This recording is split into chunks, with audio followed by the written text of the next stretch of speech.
People think Apple is sort of the winner of globalization, and I turn that on its head a little bit, and I say that Apple is really the winner of Chinification. More than anybody else, Apple consolidated its operations into China and had this world-leading impact on China, literally on the scale of a nation builder. There's multiple senses in which Apple really is at a turning point, losing its edge.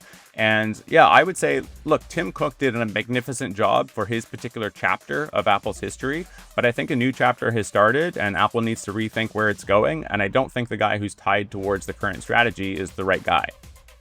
Hello and welcome back to UnHerd. Tim Cook exists in all of those lists of most famous CEOs in the world. He's kind of been around for many years. He's well known. He is credited, perhaps fairly, perhaps unfairly, with having lifted Apple's fortunes from being a roughly $220 billion company when he took over as CEO in 2011 to a $3 trillion plus megalith that it is today. He took over from Steve Jobs. I suppose his reputation, if anything, is kind of Captain Reliable, tall, grey-haired, sensible. Nobody has a bad word to say about him. Our guest today is called Patrick McGee, and he has written a fascinating book called Apple in China, which revisits the history of that company and its engagement with that country. And at the heart of that story, this character, Tim Cook, really needs revisiting and re-examining. People are talking about whether it's time to replace him. There are candidates for his replacement already being drawn up by the media. So I thought we must get Patrick on the show and get his version of who is Tim Cook and what is his legacy. Patrick, welcome to UnHerd. Thanks, Freddie. Thrilled to be here. We're briefly interrupting the show for a word from our sponsor.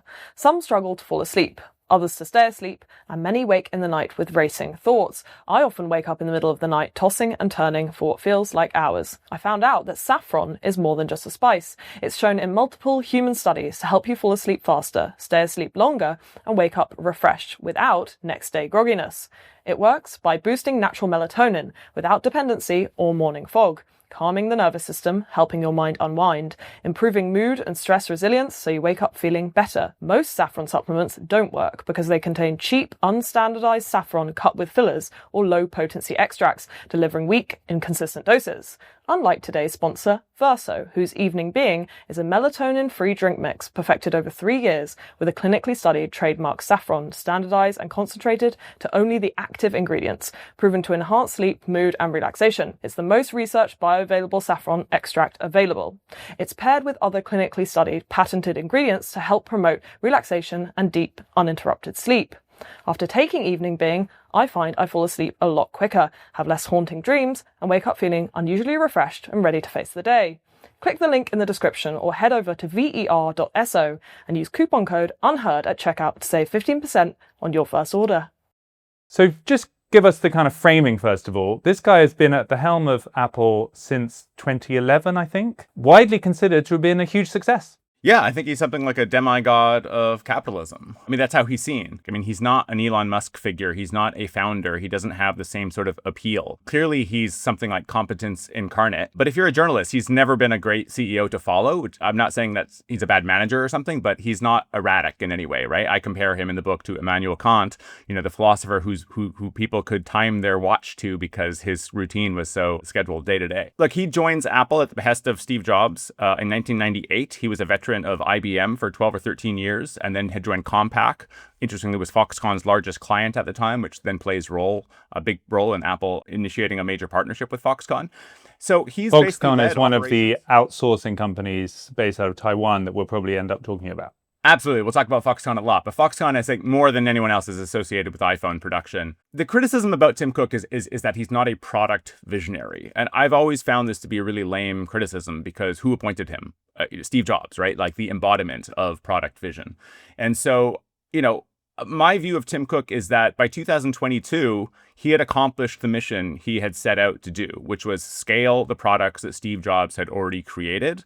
And by 2022, Apple becomes the first $3 trillion company. Apple's profits in his tenure had gone up 3.7 times. Shareholder returns had gone up 20 times. I mean, he's got a well-deserved reputation. Right. So, I mean, we should say that before we get to the but, because we may spend most of this conversation talking about the potential negatives. To be fair to Mr. Cook, yes, if you put your money in Apple when he took over, You done very are well. considerably more than 10 times up, and you're pretty happy with him. My argument is, well, it's sort of a multifaceted argument. One of them is just that the pendulum has swung back towards products, right? Apple is no longer really the leader. It's certainly not the design leader. Johnny Ive, chief design officer, left in 2019. I don't think the iPhone has seen a major design since then. In fact, the office of Johnny Ive, chief design officer, has not even been fulfilled. I mean, that's 6 years. That's a major hole for a company that is legendary when it comes to its design. And there's really no good reason on the part of Apple for that. Patrick, more than anything, what interests us today is that the story you tell in your book, which is how close Apple became with China and how what people understand to be that relationship is all wrong, really centers around Tim Cook. If he has one achievement of his career, it is turning Apple from this American entrepreneurial company to this global monolith where its production was based in China. Tell us that story and tell us how central Tim Cook was to it. People think Apple is sort of the winner of globalization. And I turn that on its head a little bit. And I say that Apple is really the winner of Chinification. More than anybody else, Apple consolidated its operations into China and had this world-leading impact on China, literally on the scale of a nation builder. And the reason why isn't just that Apple is big and has lots of revenue. It's that their products have this design-first aesthetic in a way that nothing coming out of Dell or HP or Compaq or Gateway of any computers you can think of in the early 2000s ever had. So when you had to create something like the translucent iMac or the iMac G4, the one that looks like a sunflower, Apple needed to send over boatloads, plane loads really, of engineers to Asia and specifically later in China to train up armies of workers to actually get this done. And the two numbers that will forever be associated with the book are that since 2008, Apple has trained 28 million people in the supply chain. Okay, so that's larger than the labor force of California. And that for reasons we can get into, China had sort of put Apple on the back foot after Xi Jinping comes to office. And so fearing that its products might be blacklisted and figuring out how Chinese politics works, Apple did its own supply chain study and recognized that it was investing $55 billion a year into China by 2015. An extraordinary amount that I compare to the Marshall Plan in terms of the annual expenditure. It's actually double that of the Marshall Plan, and it's 4 times that of the CHIPS Act, which is President Biden's flagship program to build or fabricate chips in America, which was called a once-in-a-century investment by the Commerce Secretary at the time. So Apple's influence on China is just absolutely extraordinary, down not just to building, not just to revenue, not just to industrial clusters, but down to the aesthetics of the computers. I hope I can swear on your show what Steve Jobs called giving a shit. There was a cultural transformation, not just an engineering transformation, and Tim Cook is largely the person who carried it up. In a way, that story is politically very relevant because the story that you tell of the past few decades is not just a story about a company, it's a story about the whole changing world order. And the reason it's so politically sensitive is a lot of the populist voters, a lot of the support for new kinds of parties that are pushing back against the globalized world is really a reaction to that. And in some ways, what Tim Cook did with Apple is the epitome of that story. So I think it'd be really helpful just take us through what happened. Back in the day, when it was Steve Jobs' company, it was mainly American production for Apple products. Is that right? And then Tim Cook was at the center of the outsourcing mode.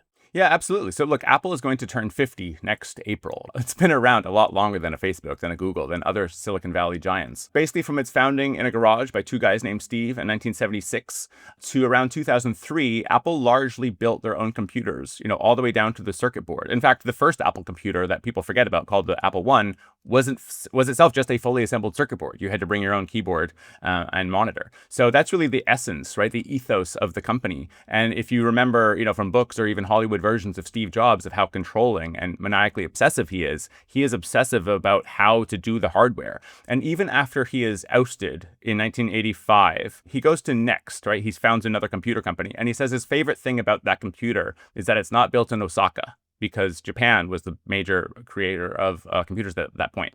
And the DNA, that ethos that I talked about, really lives on even during his 12-year exile. Apple only goes to outsourcing out of complete necessity. In 1996, they have something like 14,000 workers. They've got loans coming due, and they don't have money for the next week's paycheck. And they have to sell a facility that most people have forgotten about or even never knew about in Fountain, Colorado.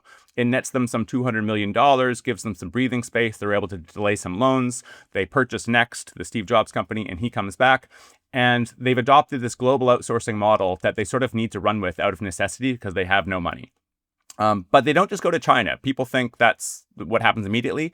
It is a 7-year narrative before things consolidate into China. It takes some time into the 21st century before everything gets consolidated into China. And I argue that that consolidation is on the scale of a geopolitical event, like the fall of the Berlin Wall. And so when President Xi, the current president of China, takes over, which is 2013, at that point already, China is absolutely necessary for Apple's survival. Yeah, at that point, it's absolutely the critical pillar. And I guess you could argue what makes Apple vulnerable is its success, not just as an operator, but as a retail presence. So Apple, by the time Xi Jinping enters office, has more than $20 billion of revenue in China. This is like just an absolutely staggering amount that nobody else had matched. They had really cracked the code, not just on how to build in China, but how to sell to the customers there. And it's actually my favorite part of the book because Apple has like no distribution across the country. And so these gangsters backed by, in some cases, triad organizations, sort of the Chinese mafia, they're known as yellow cows, and they begin scalping the phones at a phenomenal degree, such that from a single store, they're buying 25,000 phones a day, clearing them out of inventory every day, by bussing in migrants, right, from outside Beijing and having everybody buy 2 phones each because that's the maximum. And then they're distributing them to cities that Apple has no presence. So it's just an exhilarating narrative wherein it's sort of like it becomes Apple's political awakening to the country. And eventually the success is so great that hardliners in Beijing are upset with Apple because what epitomizes, sort of like the idiosyncratic capitalist worlds like the little 4-inch glowing rectangle in your pocket, right? So Apple's sort of hated by Beijing.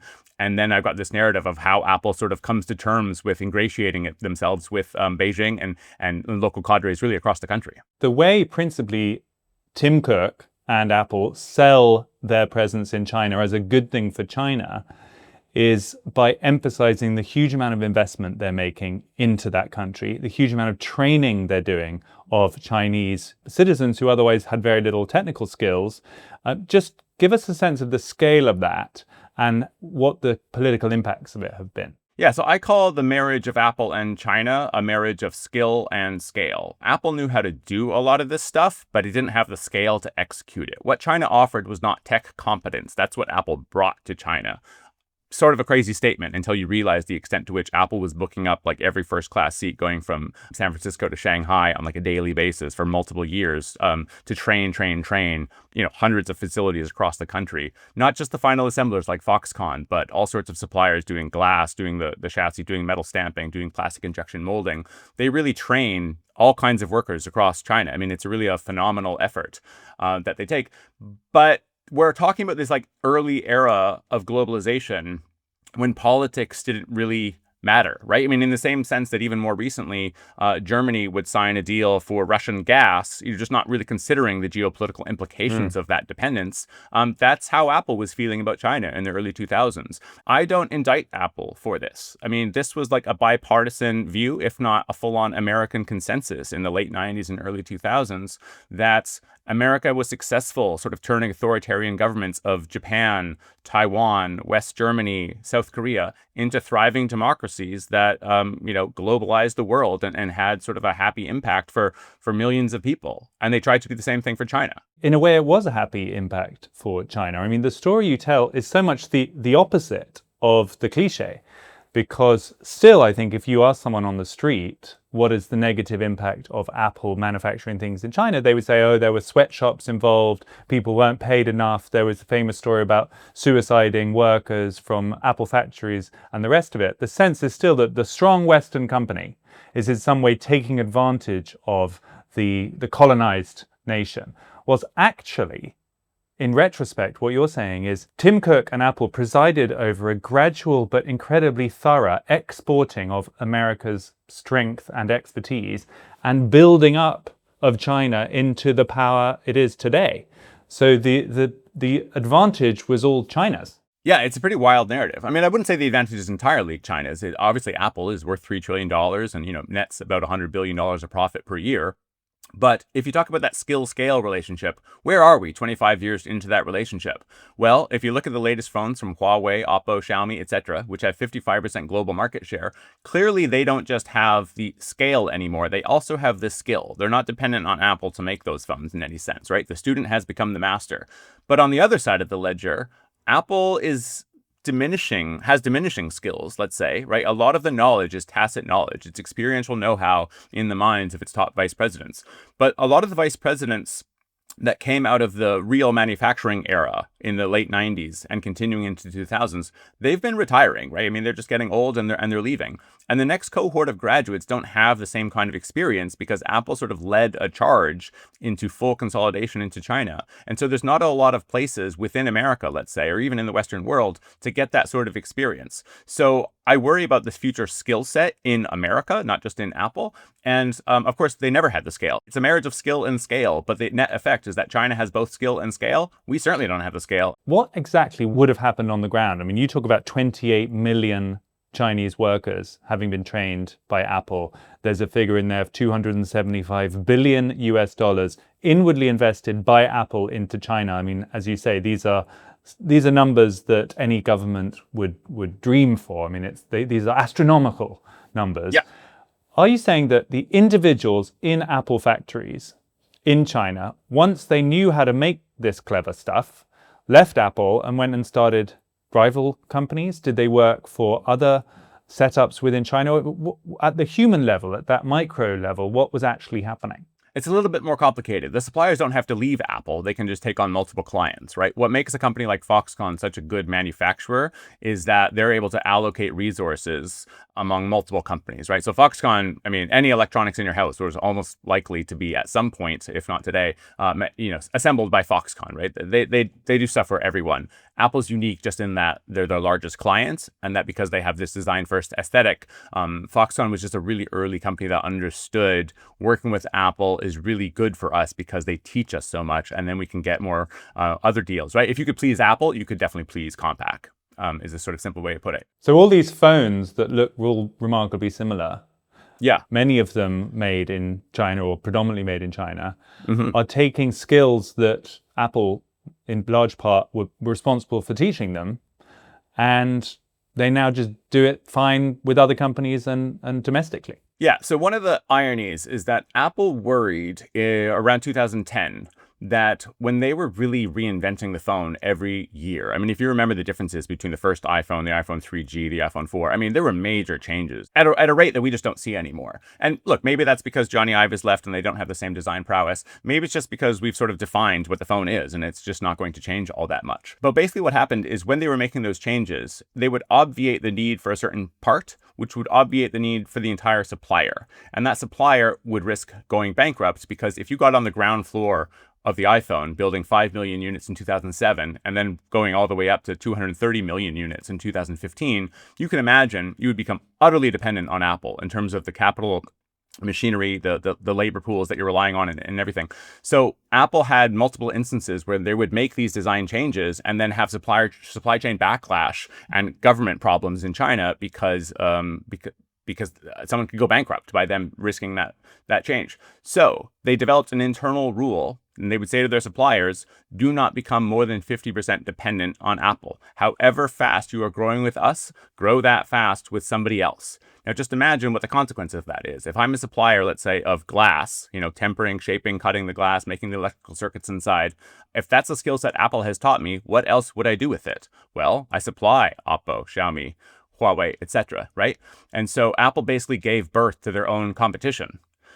Worse than that is that what else can the Chinese do with those skills, right? They can build drones, they can build military weaponry. Basically, in a world where everything is run by chips, every technology is a dual technology, dual meaning consumer and military. So I really worry about the national security implications of Apple having consolidated its operations in a country that's become belligerent, authoritarian, clearly America's biggest adversary in the 21st century. So what are the technologies that worry you most? I mean, it's not just making attractive telephones. Is it the chips? Is it the ability to crunch data? I mean, what is it that, of all of the various skills that Apple have taught people in China, which ones might be most threatening to us? So I would say chips is actually the place where China is sort of most behind. I think the standard statistic is that China's trade deficit in semiconductors is greater than its trade deficit in oil, right? So think of how much oil China needs, but in fact, they need even more semiconductors. And they're as reliant on TSMC and Taiwan really as anybody else, which has its own interesting geopolitical dynamic, of course. I don't think you need to point to any particular technology. You just need to understand it's the whole thrust of what the industrial clusters in China are capable of, right? The comment I often make is that China has this like Nietzschean will to power that they're going to achieve greatness through manufacturing. And in 2015, Xi Jinping came out with a plan explicitly called Made in China 2025. And the whole thrust behind it is we are going to sever our dependence on the West, right? So they're not interested in being part of like the globalized, interconnected world that Pax Americana defined for 75 years after World War II. They want it all themselves. I don't necessarily think you can begrudge them for it. It's a great nation with 5,000-year history and all that kind of thing. But when that plan came out, it sparked all sorts of alarms in Washington, so much so that China actually withdrew the report from the internet. You can still find it, but officially they sort of delisted it in a certain sense. My argument, and I think it's pretty inarguable as to counter, is that Apple ended up, however unwittingly, becoming the largest supporter of Made in China 2025 by training up hundreds of factories across the country. And so if you just think of modern weaponry or drones, Apple has provided all sorts of skill sets. It's not even, I call it in the book tacit knowledge, right? We're talking about logistics, distribution, knowledge in the air. So it's not necessary to point to sort of, certain things that are being fabricated or the way glass is made. It's the whole kit and caboodle. And the fact that Apple, the world's most profitable company for really the last decade, has all of its operations in China, it's difficult to understate the impact of what that means. And of course, now we have President Trump re-elected for a second term on the same slogan, Make America Great Again. In fact, what we're hearing now and still feels kind of new to Western ears, which is realizing the political bargain involved in international trade, making sure that you get that benefit to your nation and you're not giving away your best secrets, you're not giving away the revenue to other countries. That's what all the talk is at the moment. China was there in 2013, really, when President Xi took over. From your narrative, it appears that they already thought that way. And we have just sort of been 20 years too late. Oh, yeah. I mean, you think about the decoupling from China, the de-risking from China conversation. That's really only sort of been in the headlines for 2 or 3 years. Whereas if you think about the Belt and Road Initiative from Beijing, that's itself de-risking from America. That's basically saying we don't want all of our exports dependent on the American or Western consumer. And so we're going to build bridges with all these other countries so that we have other avenues so that we're not dependent. So yeah, they've been de-risking and thinking more strategically about this for at least a decade. And in a certain sense, I would say that my argument is that Apple got outplayed by a long-term strategic thinker who used that strategy against the short-term interests of an American corporation, right? There's this famous quote from Lenin that I don't use because it's a little cliche, but I think it's apt here. You probably know where I'm going. It's like, we will hang the capitalists with the very rope that they sell us. I think the story of Apple in China is a 21st century hyper-technological version of that. Is there any sense from characters like Tim Cook, who we're talking about today, that they realize the error of their ways? I mean, look, I've had lots of people a little bit like that on this show, and generally they don't want to sort of revisit their own life story and see it in a more negative light for obvious reasons. But like, are there any quotes? Are there any... You've studied this. You probably know more about Apple than anyone else in the world. I mean, have any of these characters kind of fessed up to the huge strategic error they were responsible for? I can give so many answers. Some of the answers, I would say, are post-publication, where I've spoken to people that are either currently at Apple or have left Apple but weren't sources in the book, let's say. So new sources, where they've said, like, your book has made me reevaluate our entire presence there, because until I read it, I always thought we had the power, right? I think I quote someone in the book saying, the red carpet was rolled out for us for any time we were doing something in the supply chain. And the question that Apple engineers didn't seem to ask is why, right? Why are suppliers bending over backwards to fulfill these orders? And it's because Apple didn't really understand that there was technology transfer on an epic scale going on. So That's like the missing link. They weren't thinking about national security. They were thinking about their own interest. Okay, but they're anonymous sources of yours that are talking about this narrative. Have we heard anything from Mr. Cook that indicates any sense of the downside of his apparent success? But you never would. He's the current CEO. What's he going to say? I don't think you should hold out for that ever being said by him. Well, I mean, if you think of comparable characters in politics, you think of Tony Blair, Bill Clinton, people who presided over that era of globalization, they will now say that we didn't do enough to protect communities back home from the ravages of globalization. They will say things like that, which aren't huge mea culpas, but indicate that they're aware. I mean, do the corporate characters like Tim Cook acknowledge any of this? But the major difference is that Tim Cook still presides over Apple, right? Still runs the business. And if you are saying negative comments about what's going on in China, you're risking what's now $70 billion of business in the country. And of course, 90% of their operations are still there. So that's not something he could do. I mean, I do have the anecdote in the book where a reporter sort of scouts out, waits for Cook as he's going through Capitol Hill and confronts him with 4 questions. Now, the questions relate to human rights in China because at the time, zero COVID rules were placed on a Foxconn factory, and people were literally jumping over the fences and walking dozens of miles to get home to escape the factory because they didn't want to be stuck there in quarantine amid all sorts of rumors about being infected and whatnot. So he's asked 4 questions like, do you believe in human rights in China? Do you believe of the right of people to protest because they were being hit with batons? And he's just absolutely silent about it. And I mean, literally just ignores the reporter the entire 45 seconds. I quote someone saying it's the worst 45 seconds of Tim Cook's career. And then I say, the sort of most damning words that have been said about that episode are, in fact, Tim Cook a few years earlier saying, I think the quote is, silence is the ultimate consent. He says corporate leaders basically have a responsibility to speak about things that are happening in the countries in which they're operating. And yet there is no track record of Tim Cook saying anything about the growing repression under the reign of Xi Jinping. And some of the later chapters in the book are just that, when, a longtime colleague of Tim Cook at 3 different companies named Jackie Haynes, but for what it's worth, I haven't talked about on a podcast before. She heads up supplier responsibility after accusations of quote unquote eye slavery, right? The Foxconn suicides that you mentioned. And she has this really ambitious agenda. She calls employees in the supply chain her clients, and she really wants to work for improving their welfare and bring up conditions across the country. And it's just a totally impossible task. It's sort of this mini tragedy where the operational demands of what Apple requires when they build 1 million iPhones per day are just too much for suppliers to sort of also be thinking about how do we make sure that there's no overtime or underage workers in our factories, coupled with the fact that Xi Jinping is entering his 2nd term during this phase and completely clamps down on civil rights groups, on groups that are explicitly saying we are Marxists, we want social conditions in our factories to be better. Some of the leaders of those groups have to go into hiding because the state gets so repressive and brutal about it. I mean, fast forward now to today, the current status of Apple. It's not quite as powerful as it once was, it's fair to say. As it approaches its 50th anniversary, I mean, revenue growth is down compared to historic levels. Market cap growth also, it's leveling off. It's no longer the biggest company in the world. There are newer companies like Nvidia who have now overtaken it. It does feel like, as it approaches 50, a bit like in a human life, there's a sort of, it's getting a bit middle-aged and flabby. Do you think that's what's going on? Yeah, so as of August 1st, 2025, Tim Cook is Apple's longest running CEO, a day longer than the tenure of Steve Jobs. So he's very much remade the company in his image. But I would say, like, the tired criticism of Cook forever has been that he's not a product visionary, but Steve Jobs appointed to him. We have always known that. It just hasn't mattered before.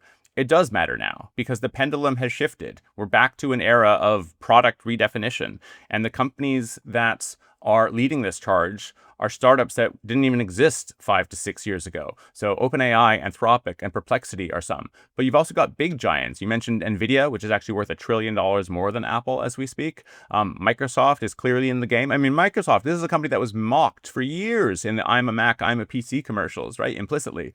And they now have more compelling product visions, more compelling product demonstrations, while Apple's having to pull their advertisements about features because they prove to be non-existent and possibly not even made at the time when they were presented. Google is also ahead. Google actually made more profit than Apple last year. I don't think they'd done that for more than 10 years perhaps not ever. There's multiple senses in which Apple really is at a turning point, losing its edge. And yeah, I would say, look, Tim Cook did a magnificent job for his particular chapter of Apple's history, but I think a new chapter has started and Apple needs to rethink where it's going. And I don't think the guy who's tied towards the current strategy is the right guy. If you're going to decouple from China in particular, that's a 10 to 15, maybe 20-year effort, if it can be done at all. The guy who created the current strategy isn't the guy to lead that effort, especially when he's already in his 60s. Right. So it is almost reminiscent of Hillary Clinton running for president, just at the moment when the tide was turning against the kind of world that she was seen as co-creating. Tim Cook is a kind of an allegory to that, isn't he? He's almost a remnant from the old world, and that's no longer gonna suffice. So just earlier this month, Tim Cook appointed Sabi Khan to lead operations. Jeff Williams is stepping down, so Sabi Khan is the new chief operating officer. He's been there since the late 1990s, okay? The supply chain will be fine if Tim Cook leaves. That's a well-oiled machine that's been up and running for decades. You don't need Tim Cook to be running that. So what are you gaining by having him stay at the helm of the company? It's not clear, but it's probably not AI vision, and that's what Apple needs right now. It's interesting that the famous chief designer, Sir Johnny Ive, someone who comes from this country, has now teamed up, as I understand it, with Sam Altman and is thinking about what the next generation of computers might look like, consumer-facing computers, and possibly there'll be no screen at all. It will entirely be about conversation with your AI chatbot. What do you know about that project, and is that something that Apple should be worried about? So because we don't know anything about it, I find it hard to just like instinctively be optimistic about it. You know, the fastest chipsets in the world are still going to run on the next iPhone. The relationship with TSMC isn't going away anytime soon. It's not clear to me that Johnny Ive and Sam Altman can create hardware that doesn't just become an app on the iPhone. Like, why do you need a new piece of hardware to do it? The other thing I would point to is that if you look at who Johnny Ive has hired at Love From, it's like the creme de la creme of Apple's product design and manufacturing design teams over the last 20 years. I think that's also a signal. Why are these people leaving? What do they see in Johnny that they don't find at Apple? And I think without knowing sort of the ins and outs of it, I would just say, if you want breakthrough designs, if that's your shtick, if that's your goal in life, is Apple really where you want to be? I mean, what are they designing year in, year out that's really sort of reformatting how we think about computer aesthetics on a year in, year in basis? That's absolutely what they were doing 25 years ago. I don't think it's at all what they're doing now. And all of the energy is with these LLMs, with these big AI models.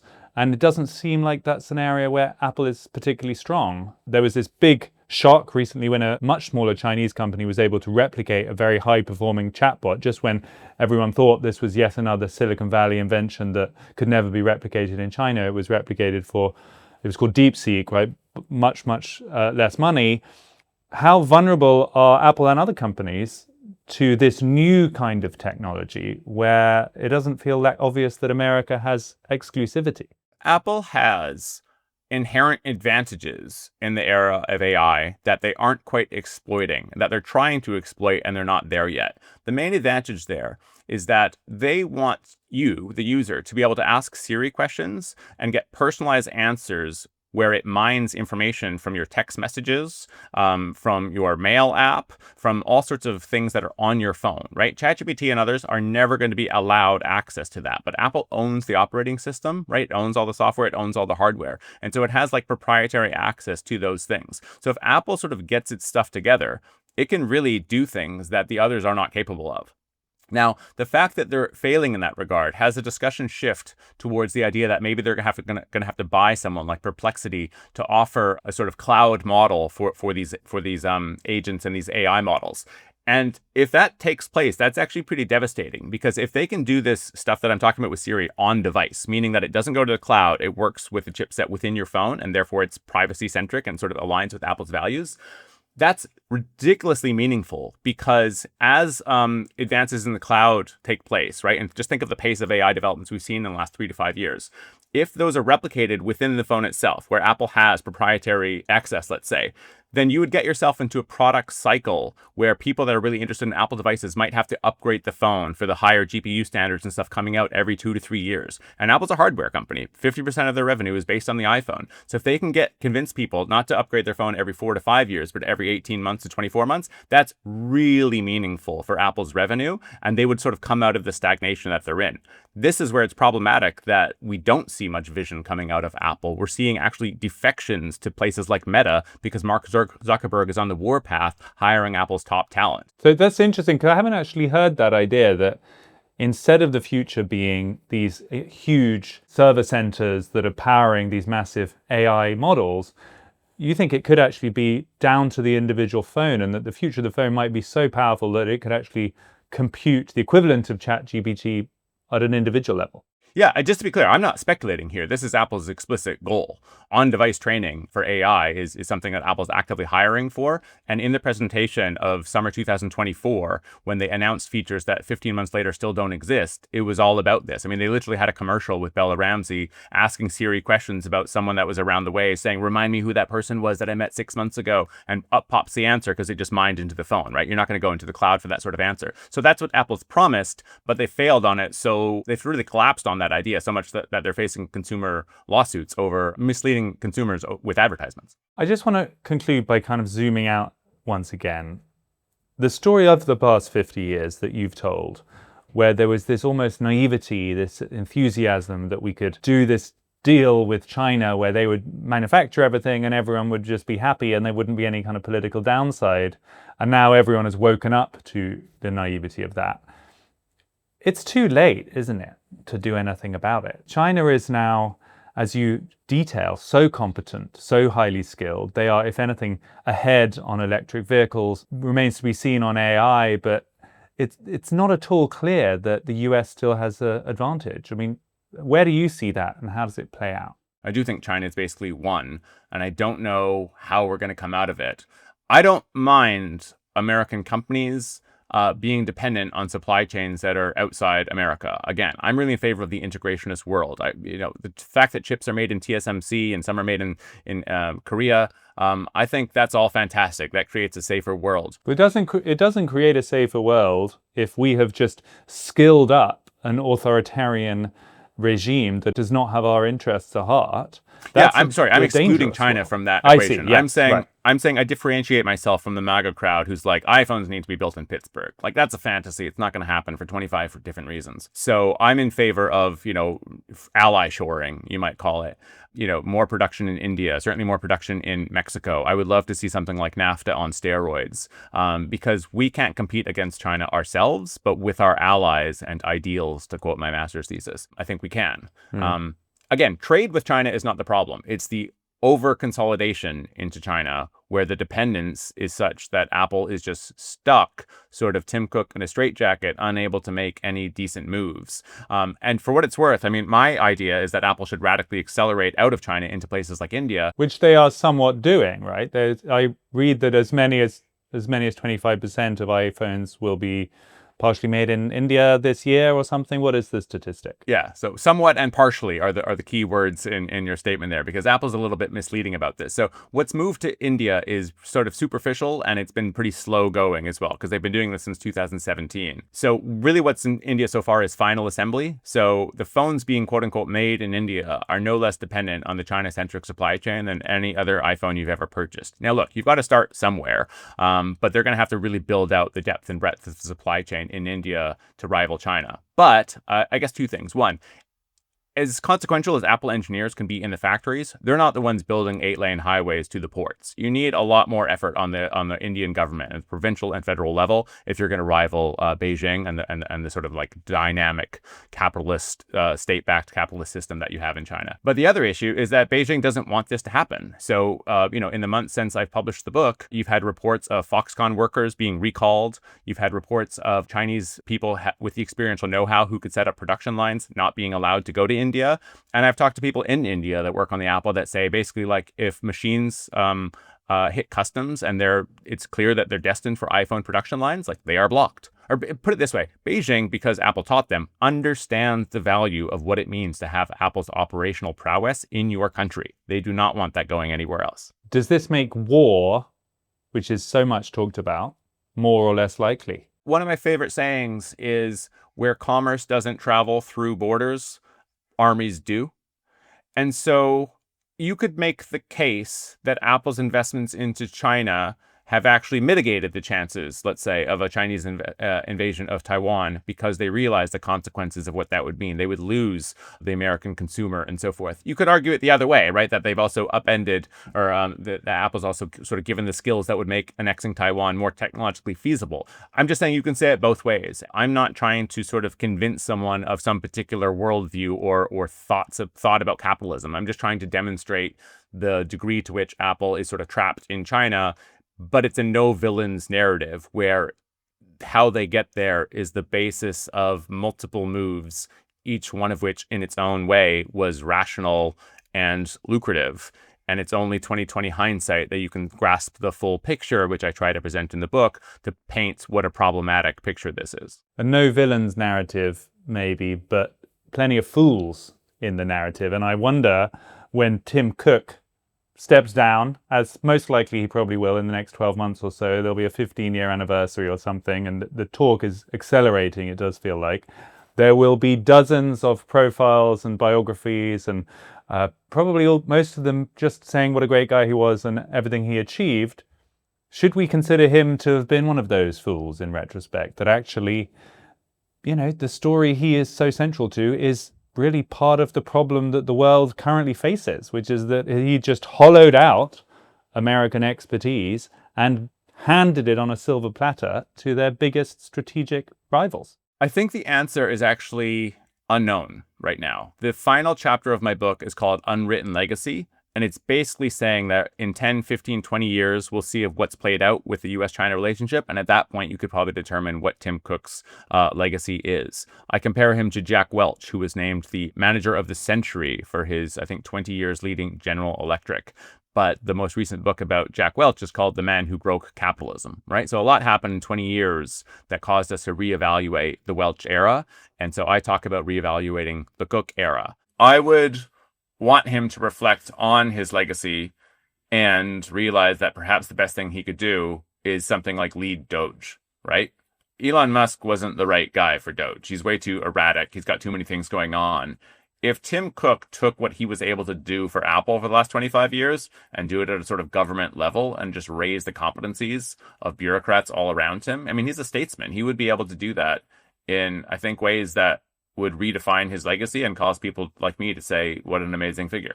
What I would end with is my favorite quote in the book. So this is a former Apple vice president speaking to me over coffee. And he says, "Are you sure you're not overthinking your thesis? You keep telling me about geopolitics, but I was there in the early 2000s when we were setting up our supply chain in China. And I can tell you, we weren't thinking about politics at all." Maybe they should have been. Yeah. The next chapter, or the next paragraph is one word. Precisely. Patrick McGee, thanks for telling us that story. My pleasure, Freddie. Thank you. Thanks to Patrick McGee for telling the story there of Apple in China, and specifically Tim Cook. Tall, grey-haired, Captain Sensible. If you thought anything about Tim Cook, which I suppose is probably unlikely, you'd probably think he's a competent kind of guy, reliable. Well, in retrospect, when you look at what he presided over in the decades that he's been in charge of Apple, and the political consequences of that outshoring of American technology prowess, maybe not so sensible, not so competent after all. Thanks for tuning in. This was UnHerd.